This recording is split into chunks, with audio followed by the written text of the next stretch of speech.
പാട്ട് സംഗീതത്തോട് ലയിക്കുന്ന ഒരു സവിശേഷ രാസവിദ്യ 50കൾക്ക് ശേഷമുള്ള മലയാളം, 54 ശേഷമുള്ള മലയാള കവിതകൾ, പാട്ടുകൾ, അത് ഗസലുകൾ പോലെ തന്നെയുള്ള വരികളായിരുന്നു, അതിമനോഹരങ്ങളായ വരികളായിരുന്നു. ആ വരികളിൽ ഇൻഹറൻ്റായ ഒരു സംഗീതം ഉണ്ടായിരുന്നു, അതിൻ്റെ ഉള്ളിൽ സംഗീതം ഉണ്ടായിരുന്നു. വെറുതെ പറഞ്ഞാൽ തന്നെ സ്വർണ്ണച്ചാമരം വീശിയെത്തുന്ന സ്വപ്നമായിരുന്നെങ്കിൽ ഞാൻ, സ്വർഗസീമകളും വയ്ക്കുന്ന സ്വപ്നമായിരുന്നെങ്കിൽ ഞാൻ. ഇതിങ്ങനത്തെ ഒരു കവിതയാണ്.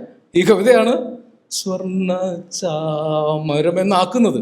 ONV സാർ എഴുതിയൊരു പാട്ടുണ്ട്, മാണിക്യ വീണയുമായൻ മനസ്സിൻ്റെ താമര പൂവിലൂണർന്നവളെ, പാടുകില്ലേ വീണ മീട്ടുകില്ലേ നിന്റെ വേദന എന്നോടു ചൊല്ലുകില്ലേ. ഇങ്ങനെ മഞ്ചരി വൃത്തത്തിൽ ചൊല്ലിയാൽ എങ്ങനെ ഉണ്ടാവും? അത് നല്ല കവിതയാണ്, പക്ഷെ അതിൽ നിന്ന് മാണിക്യ വീണ കണ്ടെടുക്കലാണ്. ഈ ഒരു പണി ദേവരാജനും ദക്ഷിണാമൂർത്തി സ്വാമിയും MS ബാബുരാജും MK അർജുനനും K രാഘവൻ മാഷും പിൽക്കാലത്ത് ഇവിടെ വിരുന്ന് വന്ന സലിൽ ചൗധരിയും MP ശ്രീനിവാസനും അടക്കം എത്രയെത്രയോ ആളുകൾ ഈ പാട്ടിൻ്റെ ആന്തരിക സംഗീതത്തെ, ആത്മസംഗീതത്തെ പൊലിപ്പിച്ച് മലയാളികൾക്ക് ലോകത്താർക്കും കിട്ടാത്തൊരു സൗഭാഗ്യം തന്നു. ലോകത്തിലെ മികച്ച കവികൾ അക്കാലത്ത് പാട്ടുകൾ എഴുതി അവരുടെ മികച്ച കവിതകളെ മികച്ച ഗാനശില്പങ്ങളാക്കി മാറ്റാൻ സാധിച്ചു. സാമ്യമകന്നോരുദ്യാനമേ കൽപ്പകോദ്യാനമേ നിൻ കഥകളി മുദ്രയാം കമലദളത്തിലെൻ ദേവിയുണ്ടോ ദേവി. ഇത് സാമ്യമകന്നോരുദ്യാനം ഉണ്ണായി വാര്യരുടെ നളചരിതത്തിൽ വരുന്നതാണ്. കഥകളി മുദ്രയാം കമലദളം, അത് കഴിഞ്ഞ് മഞ്ജുതരയുടെ മഞ്ഞിൽ മുങ്ങും കുഞ്ചകുടീരങ്ങളിൽ. എന്താ ഈ മഞ്ജുതര? ഒരു PSC ചോദ്യമാണ്. മഞ്ജുതര എന്താണ്? അതിനാരോ ഉത്തരം എഴുതി മഞ്ജുധര, സുന്ദരിയായ ഭൂമിയാണ്. അതല്ല സാധനം. മഞ്ജുതര കുഞ്ചത്തല്ല കേളിസദനെ എന്ന പദം പാടുന്ന സമയത്തുണ്ടാകുന്ന മഞ്ഞാണ്. ഇതൊക്കെയാണ് വയലാറിൻ്റെ പാട്ടുകൾക്കുള്ളിൽ ഗുപ്തമായ ജ്ഞാനങ്ങൾ. ഞാൻ ഞാൻ ഞാൻ എന്ന ഭാവങ്ങളെ, പ്രാകൃത യുഗമുഖഛായകളെ, തീരത്ത് മത്സരിച്ചു മരിക്കുമീ തിരകളും നമ്മളും ഒരുപോലെ. ഈ അഹന്താപൂർണമായ മനുഷ്യ മനസ്സിനോട് ധ്യാനധന്യമം മനുജാത്മാവിനെ തപസ്സിൽ നിന്നുണർത്തുവാനോ, ഇത് ഒരു പാട്ടിനകത്ത് എഴുതി വെച്ചിരിക്കുകയാണ്. ധ്യാനധന്യമം, കാമശാസ്ത്രം എഴുതിയ മുനിയുടെ കനകതൂലികയും. സാധാരണ സന്യാസിമാരെയൊന്നല്ല കൊണ്ടുവന്നു, കാമശാസ്ത്രം എഴുതിയ മുനിയുടെ കനകതൂലികയെ നീ മാനവഹൃദയമാം തൂണീരത്തിലെ മന്ത്രശരമായി, എന്തിനു മല്ലീശരമായി. അതിൻ്റെ ഉത്തരമാണ് ധ്യാനധന്യമാം മനുജാത്മാവിനെ തപസ്സിൽ നിന്ന് ഉണർത്താനാണ്. തപസ് ചെയ്താൽ തലമുറകൾ ഉണ്ടാവില്ല. എല്ലാവരും തപസ്സിന് പോലത്തെ സ്ഥിതി എന്താണ്? കുട്ടികളുണ്ടാവേണ്ട നാട്ടിൽ. അപ്പൊ ധ്യാനധന്യമായ മനുഷ്യാത്മാവിനെ തപസ്സിൽ നിറക്കി കൊണ്ടുവന്നു. നീയാമേനക നൃത്തം വയ്ക്കും നാൽപാമര കാട്ടിൽ ഏതോ പുഷ്പശരം കൊണ്ടിന്നലെ എൻ്റെ തപസ്സിളകി കാമിനി, എൻ്റെ തപസ്സിളകി ചിത്രശിലാപാളികൾ കൊണ്ടൊരു ശ്രീകോവിലകം ഞാൻ തീർത്തു, അതിൽ നിത്യമെനിക്കാരാധിക്കാൻ നിന്റെ വിഗ്രഹം കണ്ടെടുത്തു. അല്ലെ, നീയാം ഗായിക തമ്പുരുമിട്ടും നവരാത്രി മണ്ഡപത്തിൽ നിന്റെ രതിസുഖസാരെ കേട്ടിട്ടെൻ്റെ തപസ്സിളകി. അല്ലേ, നേരത്തെ പറഞ്ഞ തപസ്സില്ലേ, തപസ് ചെയ്ത് എല്ലാവരും യോഗീശ്വരന്മാരായാലത്തെ കുഴപ്പം അതാണ്. ഇപ്പോൾ നമ്മുടെ നാട് നേരിടാൻ പോകുന്ന വലിയൊരു കുഴപ്പം. എല്ലാ സന്യാസിമാരും കൂടി കുംഭമേളയ്ക്ക് ഇറങ്ങി വന്ന് ആകെ കുഴപ്പത്തിലാക്കുന്നൊരു കാലത്താണ് ധ്യാനധന്യമാം മനുഷ്യാത്മാവിനെ തപസ്സിൽ നിന്ന് ഉണർത്തണം. പ്രണയവും ഒരു ജീവിത ആനന്ദമാണ്. പ്രണയവും ചിലപ്പോൾ അത് രതിയുടെ തലത്തിലേക്കൊക്കെ പോയിട്ടുണ്ട്. ചില സമയത്ത് തിങ്കളാഴ്ച നോയമ്പ് മുടക്കുകയൊക്കെ ചെയ്യും. ഇളനീർ കൂടെ മുടക്കുമല്ലേ. വയലാറിങ്ങനെ ചെറിയ പീഡനമൊക്കെ പാട്ടിൽ എഴുതി വെച്ച ഒരാളാണ്. പീഡന കേസൊന്നും ഉണ്ടായിട്ടില്ല അല്ലേ. പലപ്പോഴും എത്ര സമർത്ഥമായിട്ടാണ് തങ്കത്തളികയിൽ പൊങ്കലുമായി വന്ന തൈമാസത്തമിഴ് പെണ്ണെ, നിന്റെ അരഞ്ഞാണച്ചരടിലെ ലസ്സിനുള്ളിൽ ആരെയും മയക്കുന്ന മന്ത്രമുണ്ടോ? അനംഗമന്ത്രമുണ്ടോ? അനംഗമന്ത്രമുണ്ടോ? ഈ ഏലസിനുള്ളിൽ സാധാരണ മന്ത്രച്ചരടൊക്കെ ആൾ കിട്ടും. അനംഗമന്ത്രം ജപിച്ച് കെട്ടിയ ഒരു പെണ്ണിനെ ആദ്യമായിട്ടാണ് മലയാളം കണ്ടത്. പുലരിപ്പൂമുഖ മുറ്റത്തു കാലത്ത് പുറം തിരിഞ്ഞിന്ന് നീ നിന്നപ്പോൾ, നീ അരിപ്പൊടി കോലങ്ങൾ എഴുതുമ്പോൾ, അഗ്രഹാരത്തിലെ ആരും കൊതിക്കുന്നോരഴകിൻ വിഗ്രഹമായിരുന്നു. അരികിൽ വന്നൊരു പൊട്ടുകുത്താൻ ഞാൻ ആഗ്രഹിച്ചു. ആഗ്രഹത്തിൽ അങ്ങനെ വലിയ കുഴപ്പമെന്ന് പറയാം ഇല്ല അല്ലേ? പക്ഷെ അടുത്ത വലിയ കുഴപ്പമാണ്. മുങ്ങിപ്പിഴിയാത്ത ചേലയുടുത്തു നീ മുടിയുലമ്പിക്കൊണ്ടു നിന്നപ്പോൾ, ഇന്ന് മുഖമൊന്നുയർത്താതെ മുങ്ങുമ്പോൾ, പത്മതീർത്ഥത്തിലെ പാതി വിരിഞ്ഞൊരു പവിഴ താമരയായിരുന്നു. കടവിൽ വന്നൊരു നുള്ളു തരാൻ എൻ്റെ കൈ തരിച്ചു. ആ കൈത്തരിപ്പ് ഇന്ന് ആരും അനുവദിച്ചു കൊടുക്കില്ല. പക്ഷെ അവിടെ വയലാർ നിർത്തിയില്ല. അത് മനുഷ്യ സഹജമായ ചാബല്യത്തെ സൂചിപ്പിച്ച അടുത്ത വരിയിലാണ് തുളുമ്പും പാൽക്കുടം എളിയിലെടുത്തു നീ തൊടിയിലെ കാകിയായി വന്നപ്പോൾ, നിന്റെ ചൊടികളിൽ കുങ്കുമമുതിരുമ്പോൾ, നിത്യരോമാഞ്ചങ്ങൾ കുത്തുന്ന കുമ്പിളിൽ നിറയെ ദാഹങ്ങളായിരുന്നു. ഒരു പൂണൂലായി പറ്റിക്കിടക്കാൻ ഞാൻ കൊതിച്ചു നിന്നു. ഈ പൂണൂലായി പറ്റിക്കിടക്കൽ ഒരുപക്ഷെ നമുക്ക് മനസ്സിലായിട്ടില്ല. എന്താണ് ഈ കാമുകിയുടെ മേൽ പൂണൂലായിട്ട് പറ്റിക്കിടക്കുന്നത്? ഇതൊരു സവർണ വിവാഹ മന്ത്രമാണ്. ഗൃഭ്ണാമിതേ സൗഭഗത്വായ ഹസ്തം തുടങ്ങുന്ന വിവാഹ സമയത്ത് പറയുന്നൊരു മന്ത്രമാണ്. ചക്രവർത്തിയായി എൻ്റെ ഭവനത്തിലേക്ക് വരൂ. അപ്പോൾ നിന്റെ മാറിൽ ഞാനൊരു യജ്ഞോപവീതമായി കിടക്കാം. യജ്ഞോപവീതമാണ് ഈ പൂണൂൽ. ഒരു യജ്ഞം ചെയ്യുന്നതിൻ്റെ ഉപവീതമാണ്, ഉപലബ്ധിയാണ് പൂണൂൽ. ദാമ്പത്യം ഒരു യജ്ഞമാണെന്നാണ് വയലാർ പഠിപ്പിച്ചത്. അത് വയലാറിൻ്റെ എല്ലാ പാട്ടുകളിലും നമുക്ക് കാണാം. വയലാർ ഒരിക്കലും ജീവിതത്തെ, ദാമ്പത്യത്തെ, പ്രണയത്തെ ലഘൂകരിച്ച് കണ്ടില്ല. അത് ഉന്നതമായ ഒരു ആത്മീയ അനുഭവമായിട്ട് പ്രണയത്തെയും സമരത്തെയും, പ്രണയത്തോടൊപ്പം സമരവും, സർവരാജ്യ തൊഴിലാളികളെ, അത് കമ്മ്യൂണിസ്റ്റ് മാനിഫെസ്റ്റോ ആണ്. സർവ്വരാജ്യ തൊഴിലാളികളെ സംഘടിച്ച് ശക്തരാകുവിൻ, യുണൈറ്റ്. ഇത് പാർട്ടിക്കാർ പറഞ്ഞാൽ അനുയായികൾ മാത്രമല്ലേ പറയുള്ളൂ.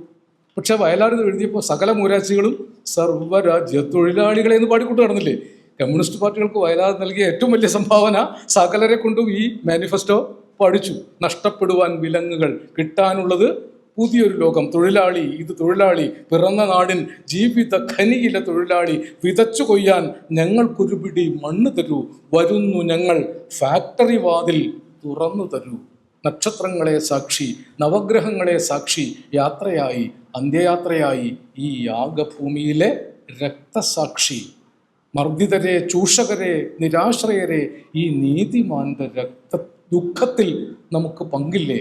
മർദ്ദകരോട് പറയുന്നത് ഈ നീതിമാന്റെ രക്തത്തിൽ നിങ്ങൾക്ക് പങ്കില്ലേ? ഇങ്ങനെ വാക്കുകളെ തിരിച്ചും മറിച്ചും പാട്ടിനകത്ത് ദർശനങ്ങളുടെ അത്ഭുതം, ചലനം ചലനം ചലനം, മാനവ ജീവിത പരിണാമത്തിൻ മയൂര സന്ദേശം. കാൾമാർക്സിന്റെ ചലന ദർശനത്തെ ഒരു പാട്ടിലേക്ക് കൊണ്ടുവന്നിരിക്കുക. സത്യമൊരു വഴിയെ, സ്വപ്നമൊരു വഴിയെ, അവയെ കണ്ണും കെട്ടി നടത്തും കാലം മറ്റൊരു വഴിയെ. വാത്മീകി പാടി, വള്ളുവർ പാടി, വാഴ്വേ മായം. ഈ യുഗം സ്നേഹിച്ച കവികൾ തിരുത്തി, വാഴ്വേ സത്യം, ജീവിതം സത്യമാണെന്ന് പഠിപ്പിച്ച മനുഷ്യ സ്നേഹത്തിൻ്റെ കവിയായിരുന്നു വയലാർ. അതുകൊണ്ടാണ് വയലാർ ബാക്കിയായത്. സ്നേഹിക്കയില്ല ഞാൻ നോവും ആത്മാവിനെ സ്നേഹിച്ചിടാത്തൊരു തത്വശാസ്ത്രത്തെയും, അത് ഏത് തത്വശാസ്ത്രമാകട്ടെ, അദ്ദേഹം വിശ്വസിച്ച കമ്മ്യൂണിസം ആണെങ്കിൽ പോലും മനുഷ്യനെ സ്നേഹിക്കുന്ന ഘട്ടത്തിൽ മാത്രമേ അതിനെ സ്നേഹിക്കുകയുള്ളൂ.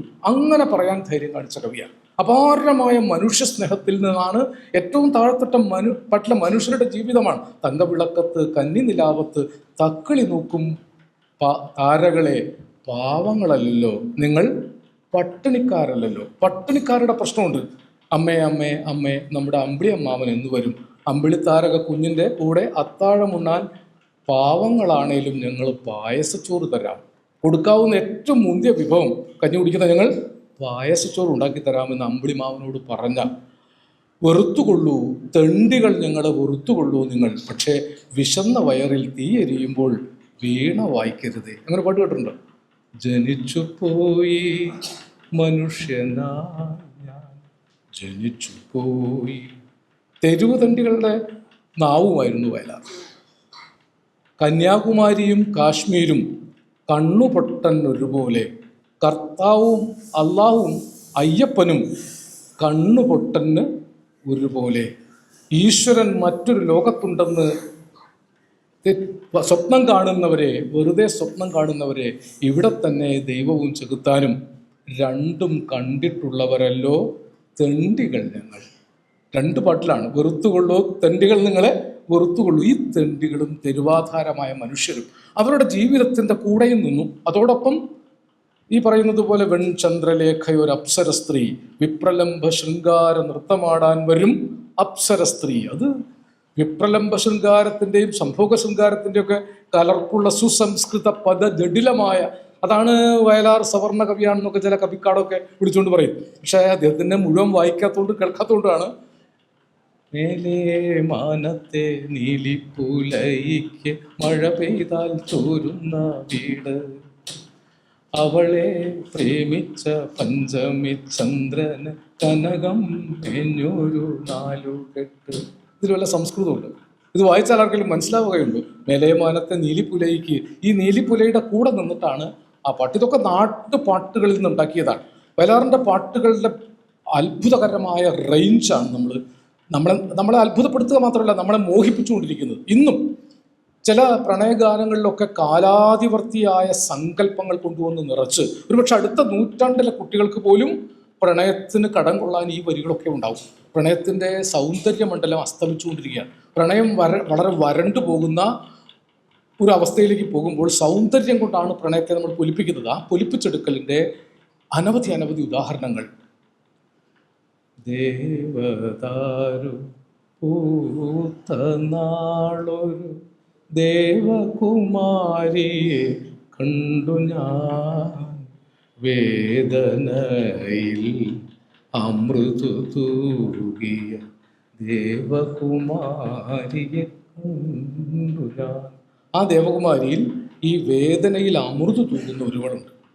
ഏകയായി എൻ മണിയറയിൽ വന്നു അവൾ വന്നു, വീണ്ടും ഹൃദയം തളിരിട്ടു, വീണ പൂക്കൾ വിടർന്നു.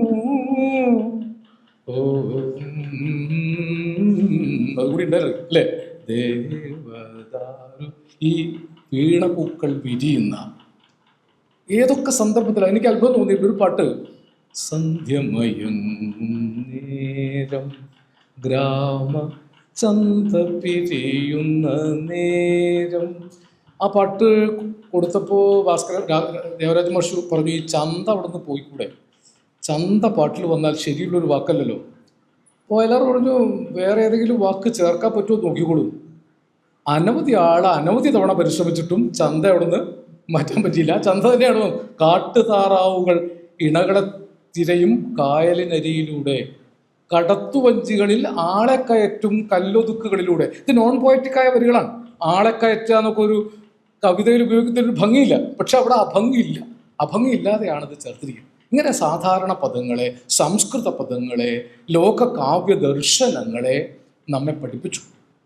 ഞാൻ വരുമ്പോൾ കേട്ട പാട്ട്, നിന്മലർമിഴികളിലഞ്ജനമെഴുതിയ നിന്റെ ശകുന്തള ഞാൻ, നിന്മലർമിഴിയുടെ ചഞ്ചലമിഴിയുടെ നിത്യകാമുകനല്ലോ ഞാൻ, നിത്യകാമുകനല്ലോ.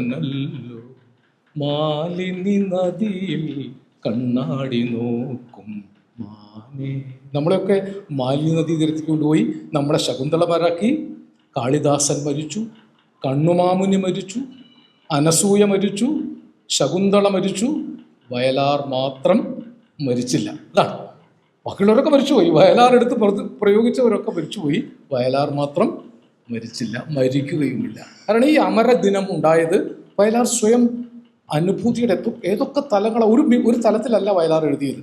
അവസാന കാലത്തൊക്കെ എഴുതിയ പാട്ടുകളിൽ സീമന്തിനി നിന്റെ ചൊടികളിലാരുടെ പ്രേമമൃദുസ്മേരത്തിൻ സിന്ദൂരം, ആരുടെ കൈനഖെന്തു മരീചികളിൽ കുളിച്ചാകെത്തളിർത്തു നിൻ കൗമാരം സീമന്തിനി. ആ വരികളുടെ ഒരു ആഴത്തിലേക്ക് പോയാൽ വെൺചിറകുതുക്കിയ പ്രാവുകൾ പോലുള്ള ചഞ്ചല പദങ്ങളോടെ നീ മന്ദം മന്ദം നടക്കുമ്പോൾ താനേ പാടുമൊരു മൺവിപഞ്ചിക ഈ ഭൂമി, അല്ലേ? മറ്റൊരു സ്ഥലത്ത് പറയും, നിന്റെ 100 പൊയ്മുഖങ്ങൾ വലിച്ചെറിയും, നിന്നിൽ ഞാൻ നിലയ്ക്കാത്ത വേദനയാകും.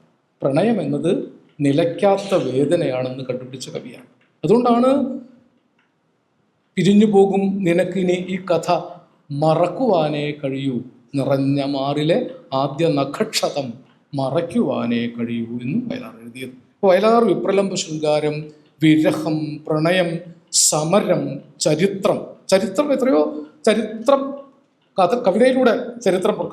പ്രവാചകന്മാരെ പറയൂ പ്രഭാത മകലയാണോ, പ്രപഞ്ച ശില്പികളെ പറയൂ പ്രകാശ മകലയാണോ. ഭാരതീയ സംസ്കൃതിയുടെ ആഴങ്ങളിലേക്ക് ശാരികേ സിന്ധുഗംഗാ നദീ തീരം വളർത്തിയ ഗന്ധർവ ഗായികയെ പാടുക നീ പുരുഷാന്തരത്തിലെ ഭാവോജ്വലങ്ങളാം സൂര്യഗായത്രികൾ.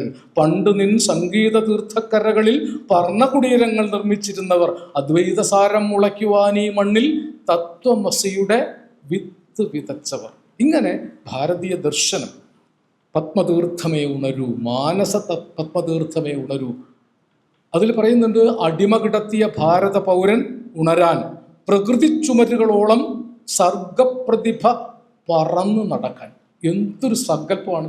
പ്രകൃതി ചുമരുകളോളം സർഗപ്രതിഭ പറന്നു നടന്നാൽ മനുഷ്യർ പരസ്പരം വെട്ടിക്കൊല്ലുകയില്ല, വെറുപ്പിൻ്റെ പ്രത്യയശാസ്ത്രങ്ങൾ രാജ്യം ഭരിക്കുകയില്ല, കുട്ടികൾ യുദ്ധങ്ങളിൽ മരിക്കുകയില്ല. സർഗപ്രതിഭ പ്രകൃതി ചുമരുകളോളം പറന്നു നടക്കണമെന്ന് അദ്ദേഹം ആഗ്രഹിച്ചു. മനുഷ്യനെ സ്നേഹിക്കുമ്പോൾ മനസ്സിൽ ദൈവം ജനിക്കുന്നു.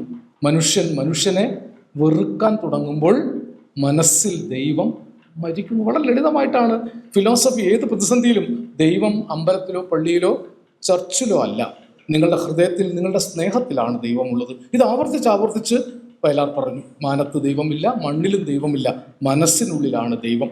ആ ദൈവത്തെ കണ്ടതുകൊണ്ടാണ് ഏറ്റവും മികച്ച ഭക്തി ഗാനങ്ങളും വയലാറാണ് എഴുതിയത്, അല്ലേ?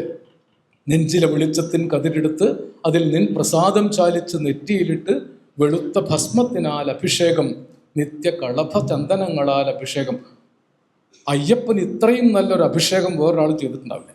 അതിൽ എല്ലാ പാട്ടുകളും പൊള്ളയായൊരുടുക്കുമായി പേട്ട തുള്ളി പാട്ടുപാടി 18-ാം പടി ചവിട്ടാൻ വരുന്നു ഞങ്ങൾ ശ്രീകോവിൽ തിരുനടയിങ്കൽ കർപ്പൂര മലകൾ കൈകൂപ്പി തൊഴുതുരുകുമ്പോൾ. ഇങ്ങനൊരു ചിത്രം നിങ്ങളുടെ എവിടെയും കണ്ടിട്ടുണ്ട്? കർപ്പൂര മലയായിട്ട് കൈകൂപ്പി തൊഴുതു ഉരുകി ഇല്ലാതാവുകയാണ്. പത്മരാഗപ്രഭ വിടർത്തും തൃപ്പദങ്ങൾ ചുംബിക്കും കൃഷ്ണ തുളസി പൂക്കളാകാൻ വരുന്നു ഞങ്ങൾ. മറ്റൊരു ഗുരുവായൂരപ്പനുള്ള ഏറ്റവും മനോഹരമായൊരു പാട്ടാണ് ചെത്തി മന്ദാരം തുളസി പിച്ചകമാലകൾ ചാർത്തി ഗുരുവായൂരപ്പ നിന്നെ കണി കാണണം. വാകച്ചാർത്ത് കഴിയുമ്പോൾ വാസനപ്പൂ പണിയുമ്പോൾ ഗോപികമാർ കൊതിക്കുന്ന ഒരു ഉടൽ കാണണമെന്നൊരു കുനിഷ്ടതിനകത്ത് കയറ്റി വെച്ചിട്ടുണ്ട്. സാധാരണ ഉടലല്ല, ഗോപികമാർ. അതിൽ തെറ്റൊന്നും പറയാനില്ല, നമ്മളിതൊക്കെ പാടിയിരുന്നല്ലേ. ബാലസ്ത്രീകളുടെ തുണിയും വാരിക്കൊണ്ടരയാലിൻ കൊമ്പത്തിരുന്നോരോ ശീലക്കേടുകൾ പറഞ്ഞു. ഇത് ശീലക്കേടല്ലേ, അല്ലേ? അതല്ലേ ശ്രുതിയായിട്ട് നമുക്കതിൽ തെറ്റുണ്ടായിരുന്നില്ല. നിങ്ങൾ ഗുരുവായൂരമ്പലത്തിൽ പോയിട്ട് അഷ്ടപതി കേട്ടു നോക്കിയാൽ ഗോപി പീന പയോധര മർദ്ദന ചഞ്ചല കരയുഗശാലി എന്നൊക്കെയാണ് പാടുന്നത്. അത് ഞാൻ അർത്ഥം ഇപ്പം പറഞ്ഞാൽ നിങ്ങളെന്നെ നടത്താതെ വീട്ടിലെത്തി. ഗോപികളുടെ പീനങ്ങളായിരിക്കുന്ന പയോധരങ്ങളെ മർദ്ദിക്കുന്നവനെ എന്നാണ് വളരെ പച്ചയ്ക്ക് പറഞ്ഞിരിക്കുന്നത്. ഇത് ഗുരുവായൂരപ്പൻ നിറയിൽ പാടിയ ഒരു സംസ്കാരം നമുക്കുണ്ട്. അജന്തയും എല്ലോറയൊക്കെ ഉണ്ടായിരുന്ന നാടായത്. അതുകൊണ്ട് ഇതൊക്കെ സൗന്ദര്യത്തിൻ്റെ ഭാഗമാണെന്ന് വയലാർ നമ്മെ പഠിപ്പിച്ചു. വയലാറിൻ്റെ അതിൻ്റെ ഒരു സൗന്ദര്യം നമുക്ക് പറഞ്ഞാൽ മനസ്സിലാവില്ല. സൂര്യകാന്ത കൽപ്പടവിൽ ആര്യപുത്രൻ്റെ പൂമടിയിൽ നിന്റെ സ്വപ്നങ്ങളെ നീ കിടത്തിയുറക്കൂ സ്വയം പ്രഭേ സന്ധ്യയെ ഉറക്കൂ ഉറക്കൂ. സ്വയം പ്രഭയാണ് സൂര്യകാന്ത കൽപ്പടവിൽ. ആര്യപുത്രൻ്റെ സൂര്യകാന്ത കൽപ്പടവ് എന്നൊക്കെ സങ്കല്പിക്കുന്നത് എങ്ങനെയാണെന്ന് എനിക്കിതുവരെ മനസ്സിലായിട്ടില്ല. ചില സങ്കല്പങ്ങളൊക്കെ വയലാർ എവിടെ നിന്നാണ് കൊണ്ടുവരുന്നത്, ചില വാക്കുകൾ എങ്ങനെയാണ് കോയിൻ ചെയ്യുന്നത്. അതുപോലെ മലയാളത്തിൽ ആര് വിചാരിച്ചാലും സാധിക്കാത്ത വിധത്തിലാണ് നമ്മുടെ പദസമ്പത്ത് അദ്ദേഹം നിറച്ച് തന്നിട്ടുള്ളത്. വെണ്ണക്കല്ലു കൊണ്ടല്ല, വെള്ളി നിലാവു കൊണ്ടല്ല, സൗന്ദര്യദേവത നിന്നെ നിർമ്മിച്ചത് സൗഗന്ധികങ്ങൾ കൊണ്ടല്ല. രാസക്രീഡയിൽ കാമുകർ ചൂടും രോമാഞ്ചം കൊണ്ട് കരുപ്പിടിച്ചു. നിങ്ങളത് വീട്ടിൽ പോയിട്ട് വീണ്ടും വീണ്ടും വായിക്കണം.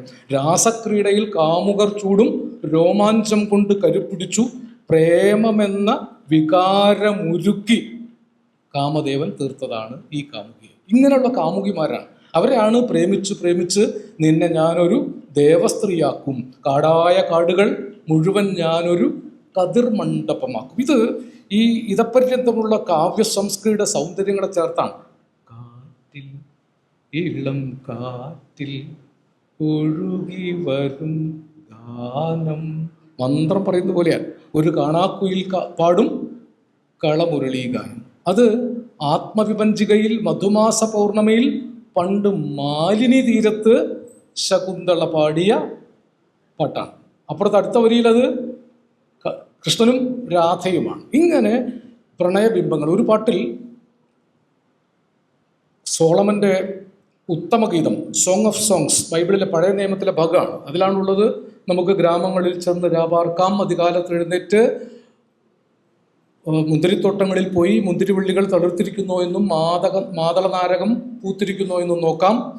അവിടെ വെച്ച് ഞാൻ നിനക്ക് എൻ്റെ പ്രണയം തരും, യെരൂശലേം കന്യകമാരെ. ഞാൻ അവനെ ഓർത്ത് പ്രണയ പരവശയായിരിക്കുന്നത് ബൈബിളിലെ വചന കേട്ടോ, പഴയ നിയമത്തിലെ വരികളാണ്. ഇതില്ലെങ്കിൽ പറുദീസയിലെ പകുതി വിരിഞ്ഞൊരു പാതിരാമലർ തേടി ഈ വഴിയരികിൽ ഒരുങ്ങി നിൽക്കുമോരിടയ കന്യക ഞാൻ, ഇടയ കന്യക ഞാൻ. അക്കര പച്ചയിലെ അഞ്ജനച്ചോലയിലെ ആയിരമിതളുള്ള പൂവേ. അതിൻ്റെ പേര് സോളമൻ്റെ ഉത്തമഗീതത്തിലാണ്. ശരപ്പൊളി മുത്തുകൾ വാരിത്തൂകിയ ശരോണിലെ സന്ധ്യകളിൽ യെരൂശലേം കന്യക പോലെ ഒരുങ്ങി വന്നവളാണ് ഞാൻ. യവന സുന്ദരി സ്വീകരിക്കുകീ പവിഴ മല്ലിക പൂവുകൾ. ജനിച്ച നാൾ മുതൽ സ്വീകരിക്കുവാൻ തപസ്സിരുന്നവളാണ് ഞാൻ. അത് യവന സുന്ദരിയാണ്. ഇത് പെട്ടെന്ന് ഈ ലോകക്രമമൊക്കെ മാറും. ഒരു സെക്കൻഡിൽ യവന സുന്ദരി വരും. റംസാനിലെ ചന്ദ്രികയോ രജനീഗന്ധിയോ അറബി പെൺകൊടി അഴകിൻ പൂങ്കൊടി ആരു നീ ആരു നീ ആരു നീ. റംസാനിലെ ചന്ദ്രികയോ അല്ലെ, യവനസുന്ദരിയിൽ നിന്ന് അറബിക് പെൺകുടി ആകും. മറ്റൊരു പാട്ടിൽ പറക്കും തളികയിൽ പാതിരാത്തളികയിൽ പണ്ടൊരു രാജകുമാരൻ അറബിക് കഥയിലെ ആകാശക്കോട്ടയിലെ അത്ഭുത വിളക്കിന് പോയി. ആദ്യകാലത്തെ പല പാട്ടുകളിലും ഇങ്ങനെ ഒരു പ്രപഞ്ചം. ആദ്യത്തെ പാട്ട് തന്നെ ഏലക്കാടിനു മീതെ ഒരു മാലക്കാവടി പോലെ, ഏലക്കാടിനു മീതെ ഒരു മാലക്കാവടി പോലെ ചന്ദ്രക്കലയുടെ ഗോപുര നടയിൽ ചന്തം ചാർത്തിയതാരോ മാനസറാണി. ആദ്യത്തെ പടത്തിലെ പാട്ടാണ് മാനസറാണി. അന്ന് മുതൽക്ക് മലയാളത്തിൻ്റെ പ്രകൃതി എല്ലാ പുഴകളെയും കുറിച്ച് എഴുതി അല്ലേ. ആലുവ പുഴയിൽ മീൻ പിടിക്കാൻ പോകും അഴകുള്ള പൊന്മാനെ, 1000 പാദസരങ്ങൾ കിലുങ്ങി ആലുവ പുഴ പിന്നെയും ഒഴുകി, പമ്പാ നദിയിലെ പൊന്നിന് പോകും പവിഴ വലക്കാര. ഇനിയുണ്ടല്ലോ, എല്ലാ പുഴയുണ്ട്. ഭാരതപ്പുഴയിലെ ഓളങ്ങളെ. ഞാൻ നോക്കുമ്പോൾ ഒരു സ്ഥലത്ത് പള്ളാത്തുരുത്തിയാറിൽ ഒരു വെള്ളി നിലാവുള്ള രാവിൽ എന്ന് എഴുതി. ഞാൻ ചോദിച്ചു വയലാറ് ഇല്ലാത്ത പുഴയെക്കുറിച്ച് എഴുതാൻ സാധ്യതയില്ല. അന്വേഷിച്ച് നോക്കുമ്പോൾ എറണാകുളത്തിനും ആലപ്പുഴയ്ക്കിടയ്ക്ക് പള്ളാത്തുരുത്തിയാർ എന്ന് പറയുന്ന ഒരു ആറുണ്ട്. ഇല്ലാത്ത ആറല്ല. കൈതപ്പുഴ കായലിലെ കാറ്റിൻ്റെ ഇല്ലേ, കൈതപ്പുഴ കായലായത് എങ്ങനെയാണെന്ന് അന്വേഷിച്ച് പോകുമ്പോൾ ഒരു കായലിൻ്റെ പേര് കൈതപ്പുഴ കായൽ എന്ന് തന്നെയാണ്. ഇങ്ങനെ നമ്മുടെ 44 നദികളെക്കുറിച്ച് പറഞ്ഞു. വൈക്കം കായലിൽ ഓളം തള്ളുമ്പോൾ കായലുകളെക്കുറിച്ച് പറഞ്ഞു. സഹ്യാദ്രി സാനുക്കൾ എനിക്കു നൽകിയ സൗന്ദര്യദേവത നീ. സഹ്യാദ്രി മൊത്തം ഒരു കാമുകിക്ക് ജന്മം കൊടുത്ത ആളാക്കിയിട്ട് സഹ്യാദ്രി സാനുക്കളെ മൊത്തം കൊണ്ടുവന്നു. ഈ നദികളൊക്കെ ഇല്ലാതെയായി. ഇന്ന് നിങ്ങൾക്ക് നദികളൊന്നും കാണാനില്ല. എല്ലാ നദികളും മരിച്ചു. വയലാറിൻ്റെ പാട്ടിൽ മാത്രമാണ് ഇപ്പോൾ നദികൾ ബാക്കിയുള്ളത്. നമ്മളുടെ പൂക്കളുടെ പേര് വല്ലതും ഓർമ്മയുണ്ടോ? പാരിജാതം കണ്ടിട്ടുണ്ടോ? പാരിജാതം തിരുമിഴി തുറന്നു പവിഴമുന്തിരി പൂത്തു വിടർന്നു നീലോൽപലമിഴി നീ മാത്രമെന്തിനുറങ്ങി. മൂടൽ മഞ്ഞ് മുലക്കച്ച കെട്ടിയ മുത്തണിക്കുന്നിൻ താഴ്വരയിൽ നിത്യകാമുകി അല്ലേ. ഈ മൂടൽ മഞ്ഞ് മുലക്കച്ച കെട്ടിയ മുത്തണിക്കുന്നുകൾ, പീരുമേട്ടിലെ കാറ്റേ, പച്ചക്കഞ്ചാവിൻ മണമുള്ള കാറ്റേ പീരുമേട്ടിലെ കാറ്റേ എന്നും പാട്ടിലെഴുതി. ഇന്നിപ്പോൾ വേടന് നേരെ കേസാണ്. പച്ചക്കഞ്ചാവിൻ മണമുള്ള കാറ്റേ പീരുമേട്ടിലെ കാറ്റ്. കറുത്ത സൂര്യൻ ഉദിച്ചു, കടലിൽ വീഞ്ഞ് തിളച്ചു, മഞ്ഞിൻ്റെ മുടി നരച്ചു, കഞ്ചാവ് പുക പരന്നു. ഇങ്ങനെ അദ്ദേഹത്തിന് അങ്ങനെ അസഭ്യമായിട്ടൊന്നും ഉണ്ടായിരുന്നില്ല. മരുന്നോ നല്ല മരുന്ന് എന്നൊരു പാട്ടുണ്ട്, ഒരു കോമഡി പാട്ടാണ്. അതാണ് വയ്യുമ്പം വയറ്റിലെനിക്കൊരു ഉരുണ്ട് കയറ്റം, അടുത്ത വീട്ടിലെ ചെറുപ്പക്കാരൻ്റെ കടക്കണ്ണിലെ പൂവ്, അകത്തു നിന്നും മുളച്ചു വന്ന പ്രേമത്തിൻ്റെ വേര്, സമം ചേർത്ത് അരച്ചിടച്ച് പൊഴിയാക്കി പ്രേമമേമ്പൊടി ചേർത്ത് മടുക്കുവോളം 3 നേരം കഴിച്ചാൽ നിന്റെ ഉരുണ്ട് കയറ്റവും വിരണ്ട് കയറ്റവും പമ്പ കടക്കും. ഇങ്ങനെ വൈദ്യം വയലാർ എന്താ പറയാത്തത്? വയലാർ എന്താ എഴുതാത്തത്? വയലാറിൻ്റെ പാട്ടുകളെ കുറിച്ച് ഇങ്ങനെ സംസാരിച്ചാൽ അവസാനിക്കുകയില്ല. ഞാനാണെങ്കിൽ ശാഖോപശാഖകളിലേക്ക് ഇങ്ങനെ ചാടി വയലാർ ഇത് പറയൂ എന്നിങ്ങനെ പറഞ്ഞുകൊണ്ട് എൻ്റെ അകത്തിരുന്ന് മന്ത്രിക്കുന്നുണ്ട്. വയലാറിൻ്റെ പാട്ടുകൾ ഇനിയും മോചനം ആവശ്യപ്പെടുന്നുണ്ട്. അദ്ദേഹത്തിൻ്റെ പാട്ടുകളെക്കുറിച്ച് വേണ്ട ഒരു പഠനം ഇതുവരെ നടന്നിട്ടില്ല. നമ്മുടെ അക്കാദമിക് പണ്ഡിതന്മാരൊക്കെ മനുഷ്യൻ വായിക്കാത്ത കവിതകളിൽ 25 ഡോക്ടറേറ്റ് തീസിസ് വന്നു. ONV സാറിൻ്റെ ഡോക്ടറേറ്റ് ഉണ്ടോ രജുവേ? ONV സാറിൻ്റെ പാട്ടുകളിൽ ഡോക്ടറേറ്റ് എൻ്റെ അറിവിലില്ല. പി ഭാസ്കറിൻ്റെ പാട്ടുകളിലില്ല, വയലാറിൻ്റെ പാട്ടുകളില്ല. ഇവരുടെ കവിതകളിൽ ഡോക്ടറേറ്റ് എടുക്കാതെ നമ്മൾ സാഹിത്യം പഠിച്ചിട്ട് എന്താണ് പ്രയോജനം? നമ്മുടെ യൂണിവേഴ്സിറ്റികൾ ചെയ്യുന്നത് ആരോ പകർത്തി എഴുതിയത് കഴിഞ്ഞ 5 നൂറ്റാണ്ടായി പകർത്തി എഴുതിക്കൊണ്ടിരിക്കുകയാണ്. വയലാർ ജീവിതമാണ് എഴുതിയത്. വൃശ്ചികമാസത്തിൽ മാനത്തെ കുഞ്ഞിന് വെള്ളോട്ടു പാത്രത്തിൽ പാൽ കഞ്ഞി, കണ്ണീരുപ്പിട്ട് കാണാത്ത വറ്റിട്ട് കർക്കിടകത്തിൽ കരിക്കാടി. ഒന്നുറങ്ങൂ പൊന്നുഷസ് കണ്ണി കണ്ടുണരാൻ, ഒന്നുറങ്ങൂ. എൻ്റെ അമ്മ പട്ടിണി ഉള്ള രാത്രികളിൽ എനിക്ക് പാടി തന്നിരുന്നൊരു പാട്ടാണ്. അമ്മ മരിച്ചുപോയി. ഇപ്പോഴും വയർ നിറച്ചുണ്ണുമ്പോൾ ഞാൻ അമ്മയുടെ കണ്ണുനീര് വീണ വറ്റില്ലാത്ത കഞ്ഞിയെ ഓർക്കും. അങ്ങനെ ഓർക്കുന്ന മനുഷ്യരുണ്ട്. അനേക ദുഃഖ നിമിഷങ്ങളിൽ മരിക്കാൻ ഞങ്ങൾക്ക് മനസ്സില്ല, തോൽക്കാൻ ഞങ്ങൾക്ക് മനസ്സില്ല, മുതലാളിത്തമേ നിൻ മുന്നിൽ ഇനി മുട്ടുമടക്കാൻ മനസ്സില്ല, ഇല്ലം കണ്ട് മരിച്ചിട്ടില്ല ഇവിടെ ഇന്നലത്തെ തൊഴിലാളി. ഇതൊക്കെ ഒരു പക്ഷേ ഇവിടെ പറയാൻ പാടുണ്ടോ എന്നറിയില്ല, പക്ഷെ ഇവിടെയും അതൊക്കെ പറയേണ്ടതുണ്ട്. കാരണം സമരതീക്ഷ്ണമായ ഒരു കാലഘട്ടത്തിലൂടെയാണ് വയലാർ വന്നത്. വയലാർ ജനിക്കുമ്പോൾ വയലാറിലെ പാടത്തും ചെളിയിലും നിറയെ ചോരയായിരുന്നു. രക്തസാക്ഷികളുടെ ചോര പരന്നൊഴുകിയ കായലിൻ്റെ തീരത്താണ് ആ തിരുമുൽപ്പാട് കുട്ടി ജനിച്ചത്. പക്ഷേ അടിസ്ഥാന ജനവർഗത്തിൻ്റെ മരണമില്ലാത്ത പോരാട്ടങ്ങളിലേക്ക് ആ ചോരയിൽ ചവിട്ടിയാണ് വയലാർ നടന്നു വന്നത്. ഇതൊക്കെ അനുഭവിച്ച ആളാണ്. ചെറിയ ജീവിതം കൊണ്ട് എഴുതിയതല്ല, അനവധി ജീവിതം അനുഭവിച്ച് തീർത്തിട്ടാണ്. എത്രയെത്രയോ ദുഃഖിതാത്മാക്കളുടെ കൂടെ സഞ്ചരിച്ചിട്ടാണ്. അതുകൊണ്ടാണ് പുരാണം പറയാനും വയലാറിനറിയാത്ത പുരാണമൊന്നുമില്ല. ഏത് സന്ദർഭത്തിലാണ് പുരാണങ്ങൾ വയലാർ പറഞ്ഞത്? സീതാദേവി സ്വയംവരം ചെയ്തൊരു ത്രേതായുഗത്തിലെ ശ്രീരാമൻ കാൽവിരൽ കൊണ്ടൊന്ന് തൊട്ടപ്പോൾ പണ്ട് കാട്ടിലെ കല്ലൊരു മോഹിനിയ. അഹല്യ എന്നൊന്നും വയലാർ പറഞ്ഞിട്ടില്ല. പക്ഷേ അഹല്യ അതിലുണ്ട്, ശ്രീരാമൻ അതിലുണ്ട്, അല്ലേ? ഏഴര പൊന്നാനപ്പുറത്തെഴുന്നള്ളും ഏറ്റുമാനൂരപ്പ തൊഴുന്നേൻ എന്നൊരു പാട്ടുണ്ട്. ഏറ്റുമാനൂരപ്പന് ഇത്രയും നല്ലൊരു പാട്ട് പിന്നീട് വയലാറല്ല, ഭാസ്കരനാണ് ഏറ്റുമാനൂർ അമ്പലത്തിൽ എഴുന്നള്ളത്തുന്നൊരു പാട്ട് എഴുതിയത്. ഇവർ രണ്ടുപേരും ദൈവവിശ്വാസികളായിരുന്നില്ല. പക്ഷേ അവർ ഈശ്വരനെയും നിഷേധിച്ചില്ല.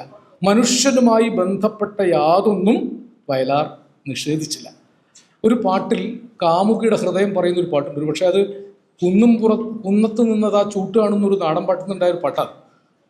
കുന്നുംപുറത്തൊരു മിന്നലാട്ടം കുഞ്ഞുണരമ്മേണെ കുഞ്ഞുണര് കുന്നത്തെ തേവരോ അമ്പിളി മാമനോ കുഞ്ഞിൻ്റച്ഛനോ ആരാരോ ആരാരോ ആരാരോ ആരാരോ ആരാരോ. ആ പാട്ട് പാടിയാൽ ഉറങ്ങാത്ത കുട്ടിക്ക് എന്തോ കുഴപ്പമുണ്ടെന്നാണ് അർത്ഥം. അത്ര ഹൃദയസ്പർശിയായ താരാട്ടാണ്. അതിൽ പറയുന്നുണ്ട്, അമ്പിളിമാമൻ കുഞ്ഞിൻ്റെ കൂടെ വരില്ല, നേരം വെളുക്കുമ്പോൾ കാണൂല. പക്ഷേ കുഞ്ഞിൻ്റെ അച്ഛനാണെങ്കിൽ കുഞ്ഞിനെ താഴത്ത് വെക്കൂല. പൊന്നുമ്മ തന്നിട്ടും പൂണാരം ചോദിച്ചും വന്നാൽ ഒരിക്കലും പോവൂല. ഈ വന്നാൽ ഒരിക്കലും പോവൂല എന്നുള്ളത് കുട്ടിയുടെ ആഗ്രഹമല്ല, പ്രണയിനിയുടെ ആഗ്രഹമാണ്. അമ്മയുടെ ആഗ്രഹം താരാട്ടുപാട്ടിലേക്ക് ഒളിച്ച് കടത്തിയിരിക്കുകയാണ്. ഇങ്ങനെ ചില പാട്ടുകളിൽ പ്രേമിക്കുന്നയാളാണല്ല, രാജശില്പി നീ എനിക്കൊരു പൂജാവിഗ്രഹം തരുമോ, പുഷ്പാഞ്ജലിയിൽ പൊതിയാൻ എനിക്കൊരു പൂജാവിഗ്രഹം തരുമോ. അവിടെ സ്ത്രീയാണ് പ്രേമിക്കുന്നത്. വയലാർ ആണായും പ്രേമിച്ചു, പെണ്ണായും പ്രേമിച്ചു. വയലാർ സകല സമരമുഖങ്ങളിലും പോരാടി.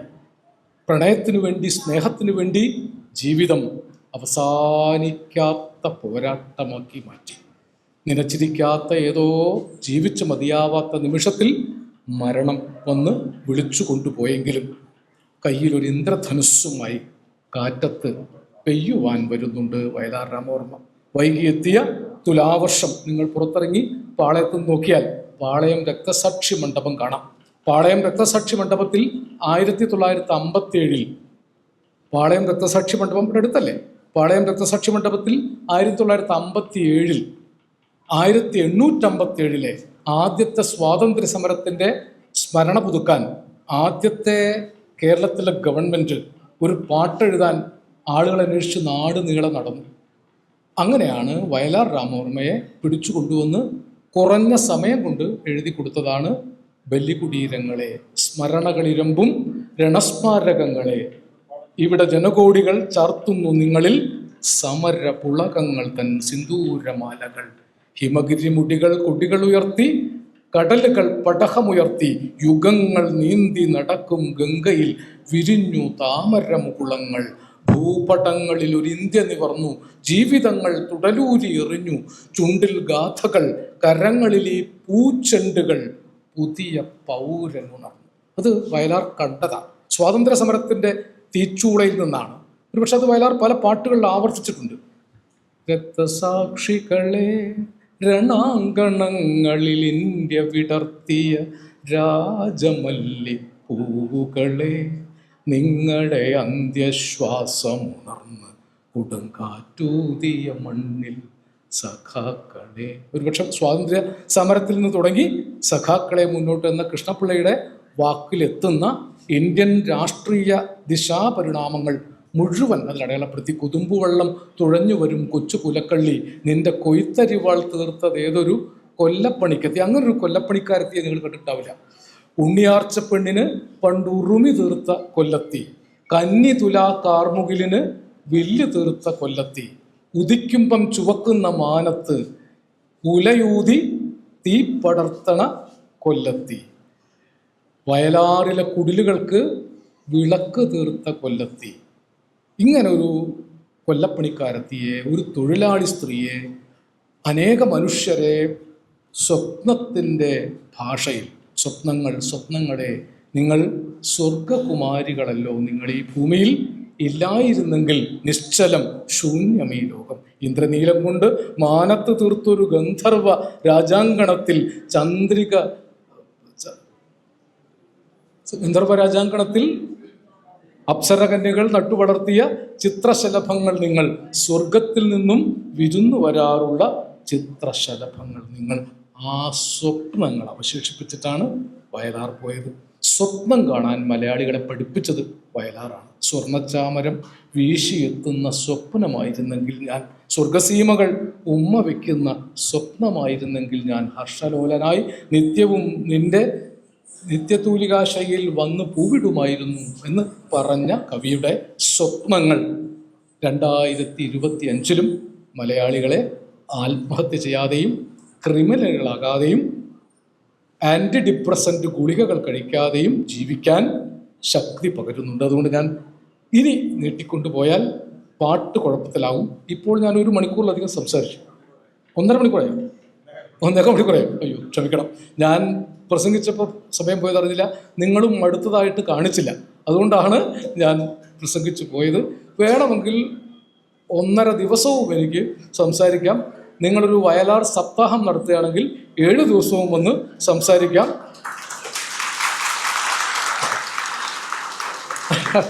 മറ്റ് സപ്താഹങ്ങൾ കൊണ്ടൊന്നും ആളുകൾ നന്നാവുന്നില്ല. അതുകൊണ്ട് നമുക്കൊരു പി ഭാസ്കരൻ സപ്താഹം, ഒരു ONV സപ്താഹം, ഒരു വയലാർ സപ്താഹമൊക്കെ നടത്തി ഈ തിരുവനന്തപുരം നഗരത്തിലെ നല്ല മനുഷ്യരുടെ വലിയ കൂട്ടായ്മകൾ സൃഷ്ടിച്ച്. കമുകറ അധികം പാട്ടുകൾ പാടിയിട്ടില്ല വയലാറിൻ്റെ, കുറച്ച് പാട്ടുകളെ പാടിയിട്ടുണ്ട്. അതിൽ മനോഹരമായൊരു പാട്ടുണ്ട്, ആകാശപ്പൊയ്കയിലുണ്ടൊരു പൊന്നും തൂണി, അക്കരയ്ക്കോ ഇക്കരയ്ക്കോ പൊന്മുകിലോണ ഗംഗായമുന സംഗമ സമതല ഭൂമി, സ്വതന്ത്ര ഭാരത ഭൂമി, സ്വർഗീയ സുന്ദര ഭൂമി. കമുകറയുടെ ശബ്ദം ഒരു അസാധാരണ ശബ്ദമായിരുന്നു. യേശുദാസ് വരുന്നതിന് മുമ്പ് മലയാളിയുടെ മാതൃകാ ശബ്ദം കമുകറയായിരുന്നു. ഇന്നും ഈശ്വര ചിന്ത ഇതൊന്നേ മനുഷ്യന് ശാശ്വതം ഈ ഉലകിൽ എന്ന പാട്ടൊന്നും കേൾക്കാതെ മലയാളിക്ക് ജീവിക്കാൻ പറ്റില്ല. ഈ പാട്ടിൽ തന്നെ ഒരു വരികളുണ്ട്. വയലാർ ആ അനാഥ പെൺകുട്ടിയെ എങ്ങനെയാണ് കണ്ടത്? കനകത്തോണിപ്പടിയിലിരിക്കണ കറുത്ത പെണ്ണെ, നീ എന്നെപ്പോലൊരനാഥ പെൺകൊടിയല്ലെന്നാരു പറഞ്ഞു, കന്നി നിലാവിന് കളഞ്ഞു കിട്ടിയ കറുത്ത പെണ്ണെ, നീ അല്ലിപ്പൂവുകൾ വിറ്റു നടക്കുകയല്ലെന്നാര് പറഞ്ഞു. നമുക്ക് എന്ത് സമർത്ഥമായിട്ടാണ്. ഞാനൊരു അനാഥ പെണ്ണാണ്, പക്ഷെ കനകത്തോണിപ്പടിയിലിരിക്കുന്ന കറുത്ത പെണ്ണെ, നീ എന്നെപ്പോലൊരു അനാഥ പെൺകുടിയല്ലെന്ന് ആരാണ് പറഞ്ഞത്? അനാഥരാണ് നമ്മൾ ഭൂമിയിൽ എല്ലാവരും. വെളുത്ത രാവിന് കന്നിനിലാവിന് കളഞ്ഞു കിട്ടിയ കറുത്ത പെണ്ണെ, നീ അല്ലിപ്പൂവുകൾ വിറ്റ് നടക്ക്. ഇവൾ അല്ലിപ്പൂ വിറ്റ് നടക്കുന്ന ഒരു അനാഥ പെണ്ണാണ്. ഈ അനാഥരുടെ സാക്ഷാത്കാരം കൂടി വയലാർ ചെയ്തു. അവസാനിപ്പിക്കുന്നില്ല പ്രിയപ്പെട്ടവരെ. തുടിപ്പു നിങ്ങളിൽ നൂറ്റാണ്ടുകളുടെ ചരിത്രമെഴുതിയ ഹൃദയങ്ങൾ, തുടിപ്പു നിങ്ങളിൽ നൂറ്റാണ്ടുകളുടെ ചരിത്രമെഴുതിയ ഹൃദയങ്ങൾ, കൊളുത്തി നിങ്ങൾ തലമുറ തോറും കെടാത്ത കൈത്തിരി നാളങ്ങൾ, കൊളുത്തി നിങ്ങൾ തലമുറ തോറും കെടാത്ത കൈത്തിരി നാളങ്ങൾ. നിങ്ങൾ നിന്ന സമരങ്കണ പൂവിൽ നിന്നണിഞ്ഞ കവചങ്ങളുമായി, നിങ്ങൾ നിന്ന സമരങ്കണ പൂവിൽ നിന്നണിഞ്ഞ കവചങ്ങളുമായി. ബാക്കി പൂരിപ്പിച്ചാൽ മതി. ഇവിടെ അത് മുഴുവൻ പാടാൻ മര്യാദ എന്നെ അനുവദിക്കുന്നില്ല. പക്ഷേ എല്ലാവരും പാടുന്ന പാട്ടാണ്, ജനത പാടിയ പാട്ടാണ്. അത്തരം പാട്ടുകളാണ് വയലാറിനെ അനശ്വരനാക്കിയത്. വയലാറിന് മരണമില്ല, എനിക്ക് മരണമില്ല എന്ന് അദ്ദേഹം പറഞ്ഞു വെച്ചിട്ടുണ്ട്. കുതിരപ്പുറത്ത് ഞാൻ പാഞ്ഞു പോകുമ്പോൾ, ചുറ്റും കുതറി തുള്ളി തുള്ളി ചാട്ടവാർ ഇളകുമ്പോൾ നടുങ്ങിപ്പോകുന്നില്ലേ ദിഗന്ധങ്ങളിൽ. ആ യാത്രയാണ് നമ്മൾ കാണുന്നത്. ആ യാത്ര എനിക്ക് മരണമില്ല എന്ന് പറഞ്ഞാണ് വയലാർ അവസാനിപ്പിച്ചത്. പോകൂ മരണമേ പോകൂ, നിന്നെ ഏകാന്തതയിൽ വന്ന് ഉടുതുണി മാറാൻ എനിക്ക് മനസ്സില്ല, എനിക്ക് മരണമില്ല. ഒരു പാട്ട് പറഞ്ഞിരിക്കുകയാണ്. വാസാംസു ജീർണാനി യഥാവിഹായ, ഇത് ഗീതയിലെ ശ്ലോകമാണ്. വസ്ത്രം പഴയത് ഉപേക്ഷിച്ചിട്ട് പുത്തൻ ധരിക്കുന്നത് പോലെയാണ് മരണം. പക്ഷെ എനിക്ക് അതിന് മനസ്സില്ല. നിന്റെ ഏകാന്തതയിൽ വന്ന് ഉടുതുണി മാറാൻ എനിക്ക് മനസ്സില്ല. എനിക്ക് മരണമില്ല എന്ന് 50 വർഷം മുമ്പ് പ്രഖ്യാപിച്ചു പോയ വയലാർ 50 മന്വന്തരങ്ങൾ കഴിഞ്ഞാലും ഭൂമിയിൽ മനുഷ്യനുള്ള കാലം വരെ ജീവിക്കും. ആ മരണമില്ലാത്ത കവിക്ക് എൻ്റെ ഹൃദയാഭിവാദനങ്ങൾ. നമസ്കാരം.